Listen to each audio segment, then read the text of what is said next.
My younger brother never did anything in his life. My parents gave him the entire inheritance. Now the business went bankrupt because of him, and they come begging me to save them. But I slammed the door in their faces. I'm 34 years old. I work as a financial analyst. And I need to tell this story because what happened a few months ago made me realize that I basically wasted years of my life trying to earn my parents' love while they just gave it away for free to my younger brother. And look, I know how that sounds, like typical family drama where someone complains that their parents love the brother more, but this was different. This was a whole lifetime of this. And in the end, I realized I was never going to be enough for them. Never. No matter how hard I tried. I guess I should start at the beginning, when we were kids. Zachary, my brother, is 32 now, so 2 years younger than me, and for as long as I can remember, my parents treated him like he was made of glass, like the world was too harsh for him, and he needed special protection, you know? When we were like 8 and 6, respectively, if I got a B in school, my dad would sit me down at the kitchen table and ask me why it wasn't an A. You get me? Like, with that disappointed face that I can still see perfectly. But when Zachary got a D, and this happened all the time, my mom would say things like, "Oh, but the teacher doesn't know how to teach," or "My baby is having a difficult time, he needs more support." And there I was, sitting thinking, seriously? I get a B, and I'm a failure, but he gets a D, and he's a victim of the system? I don't remember a single moment of my childhood where my achievements mattered as much as Zachary's problems. I won a state math competition when I was 12. Came home all excited with the trophy, and my mom literally said to me, "That's nice, James. Congratulations." But then immediately turned to Zachary, who was lying on the couch watching TV, and asked him if he wanted her to make his favorite snack. That day I cried in my room. I'm not gonna lie. And I felt stupid for crying because it was just a trophy, right? But it wasn't just the trophy, it was the pattern.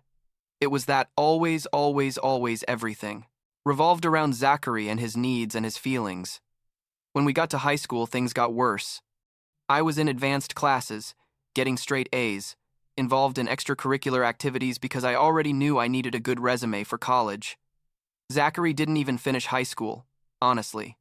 He dropped out junior year, said it was because the teachers had it out for him, that the education system didn't work for people like him, and my parents, you know what they did?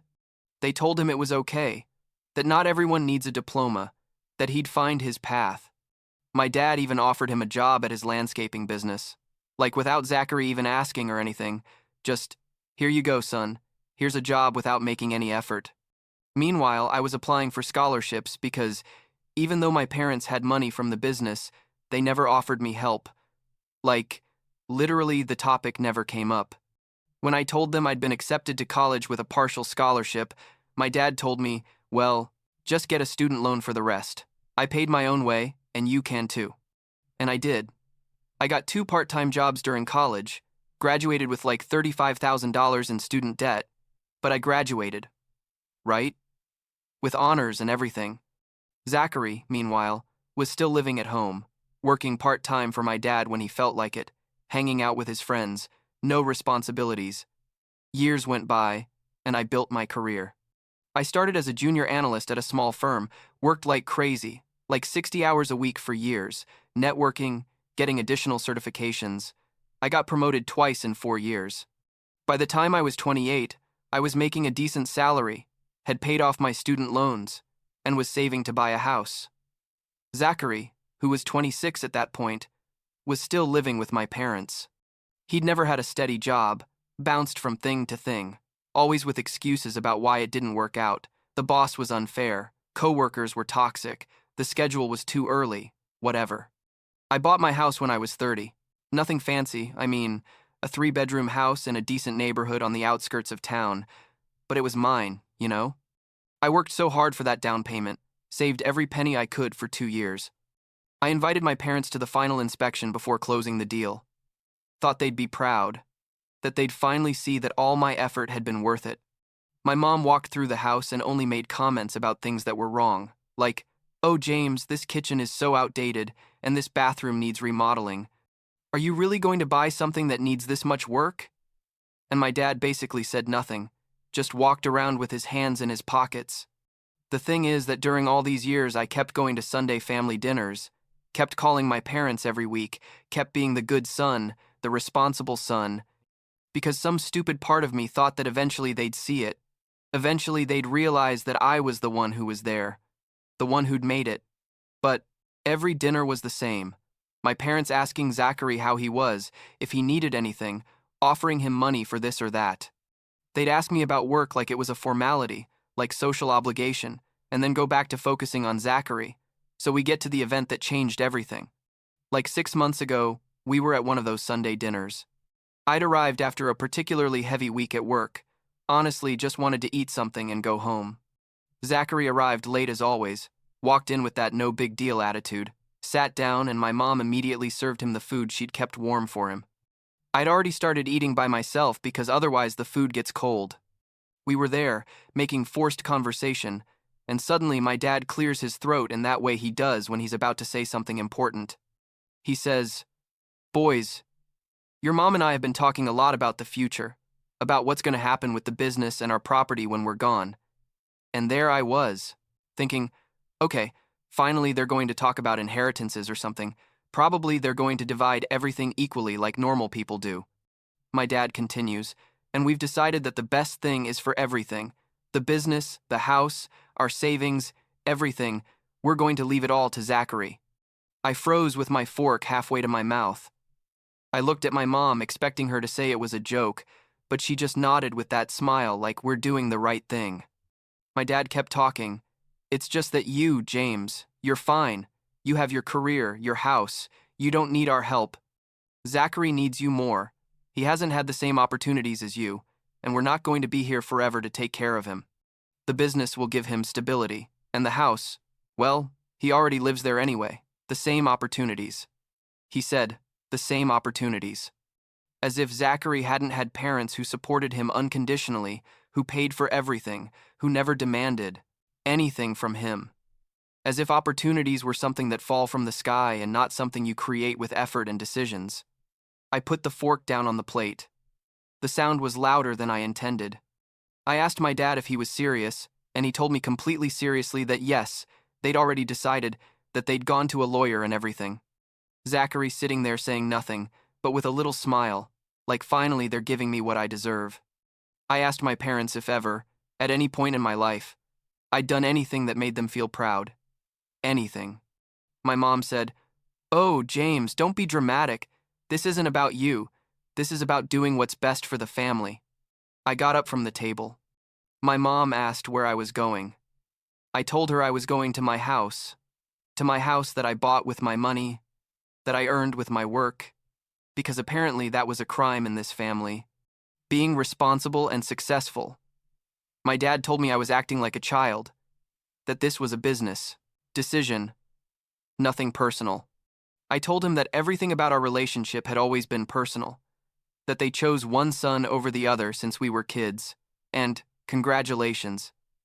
They were finally making it official. I walked out of that house and haven't been back. I blocked my parents' numbers on my phone for like 2 weeks because they wouldn't stop calling and texting me, saying I was overreacting, that I needed to understand their position. Zachary sent me a message that said, "Bro, don't take it personally," and I deleted it without responding.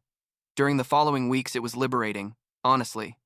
For the first time in my life, I didn't have to pretend I cared about those Sunday dinners, didn't have to listen about Zachary's problems, didn't have to smile while my achievements were minimized. I focused my energy on my work, on my friends, on my own projects. I started therapy too, because I realized I was carrying a lot of shit from a lifetime of feeling like the invisible son. 2 months later, my friend Mike, who grew up in the same neighborhood as us and has known my family forever, called me. He said, "Hey James, I don't know if you want to know this or not, but your dad's business is having problems." I asked him what kind of problems, and he told me, "Your brother is basically destroying it. He's not showing up to scheduled jobs, he's not paying employees on time, he's spending the business money on who knows what." Mike works for the city and had heard complaints from several clients who'd been my dad's clients for years. I'm not gonna lie, part of me felt satisfaction.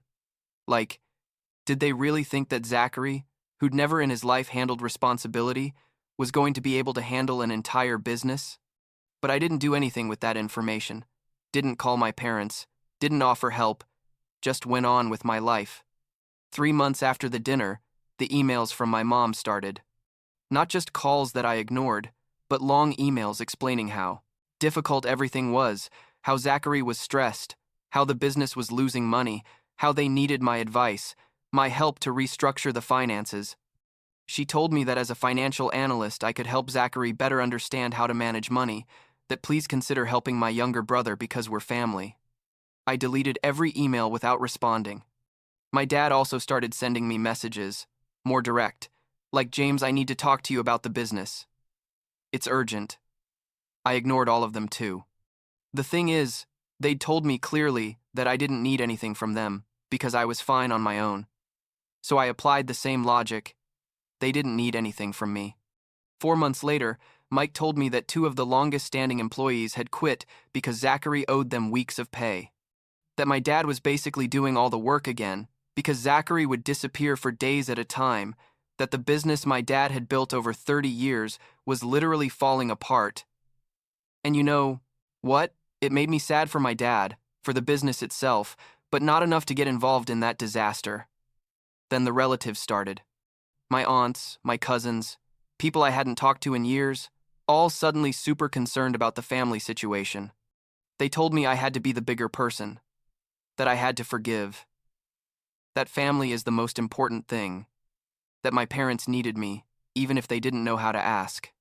I told all of them, very politely, to mind their own business, that this situation wasn't their problem or mine. My mom even came to visit me at work like 2 months ago. She showed up at reception and asked the secretary to let me know she was there. I went down because I didn't want to make a scene at my office. Saw her standing there with that "please have compassion on me" face, and I told her to leave. She said she just wanted to talk for 5 minutes. I told her no, that she and Dad had made their decision, and now they had to live with the consequences.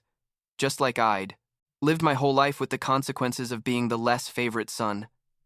The situation reached its lowest point 3 weeks ago. It was Saturday morning. I was at home having coffee peacefully when I hear insistent knocking at the door. I open it, and there are my parents, both of them, unannounced, standing at my entrance. My mom immediately starts crying. My dad looks older than I remembered. Tired, defeated. He tells me, "James, we need to talk." And I tell them no, to get off my property. My mom tells me, "Please, son, we're desperate. The business is about to go bankrupt. Zachary doesn't know what to do. We need your help. You're the only one who can save us from this." And that's when something in me completely broke, or rather, was freed. I told them, "You told me 6 months ago that I didn't need anything from you because I was fine on my own. That your entire inheritance, your business, everything was going to Zachary because he needed it more. Now you come here to tell me that? Suddenly you do need me, but only when it's convenient for you, only when your favorite son failed." My dad tried to interrupt, but I didn't let him. I told him, "My whole life I tried to earn your approval, tried to be enough for you, and I never was. It never mattered how much I achieved or how responsible I was. It was always Zachary this, Zachary that. You made your decision about which son you valued more, and I made my decision about what kind of relationship I want to have with people who see me as a resource instead of a son." My mom sobbed and said she was sorry, that maybe they'd made mistakes, that they realized now they'd been unfair to me for years. My dad also mumbled something about being sorry. I told them sorry wasn't enough, that they couldn't expect me to fix the mess they created by coddling and enabling Zachary his whole life. That the business was their problem, that Zachary was their problem, and that I was going to keep focusing on my own life, the life I built, completely alone without their help or support. I asked them to leave and watched them walk back to their car. My mom turned around one last time with that look of, "I can't believe you're doing this to us," and I closed the door. My hands were shaking. I'm not gonna lie. And I sat on the couch for like an hour processing what had just happened. But I also felt something I hadn't felt in a long time. I felt peace. I felt clarity. I haven't heard from them since. I know from Mike that the business officially closed last week, that my parents are trying to sell the house to pay debts that Zachary accumulated. I know there are probably people who think I'm a terrible son, that I should have helped despite everything. That family is family. And honestly, let them think what they want. I spent 34 years, well, 30-something years, trying to please people who were never going to see me as enough. I built a successful life not because of their support, but in spite of their emotional neglect. And now that I've finally set boundaries, that I've finally said this isn't my problem, I feel freer than ever. Is it sad? Yeah, of course it's sad. I lost my parents even though they're still alive. But they lost me first, years ago, when they decided that the son who did everything right didn't need love or recognition. Yesterday, I was organizing papers in my home office and found that trophy from the math competition when I was 12. I'd stored it in a box with other things from my childhood. I looked at it for a long while, remembering how I felt that day when my parents basically ignored my achievement. I put it on a shelf in my living room, clearly visible. It's no longer a reminder that I was never enough for them. Now, it's a reminder that I was always enough for myself. And at the end of the day, that's the only thing that really matters.